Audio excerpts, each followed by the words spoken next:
In today's video, I'm going to teach you how to build and deploy a web app with Firebase, hosting, auth, database, the storage on the cloud functions.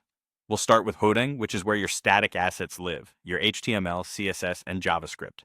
Firebase hosting gives you a fast, secure, global CDN out of the box, so your site loads quickly everywhere. Once your project is ready, you simply deploy your built files, and hosting serves them over HTTPS with automatic SSL. A helpful tip is to keep your index page lean for quick first paint and let the CDN handle heavy assets with caching. If you're building a single-page app, set up rewrites so all routes fall back to index.html.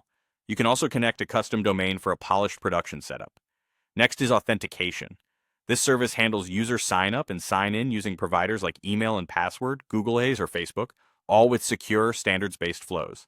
Enable only the providers you intend to support and make sure you clearly signal which method the user is choosing. Use the built-in SDK to listen for authentication state changes so your UI updates immediately when someone logs in or out. Avoid storing sensitive credentials yourself. Rely on Firebase to manage tokens and session persistence. For a smooth experience, handle edge cases like weak passwords, duplicate accounts, or blocked pop-ups for provider sign-ins. For your data, choose between Cloud Firestore and the real-time database. Firestore is a NoSQL document database that's great for structured data and powerful queries, while the real-time database shines for ultra-low latency updates and presence features. Model your data around the most common reads and write security rules that restrict access based on the signed-in user. Keep listeners narrow to just the documents or paths you need, and consider indexing in Firestore for complex queries. Offline support in both databases can keep your app responsive even when the network hiccups. Cloud storage is ideal for user-generated content like images and videos.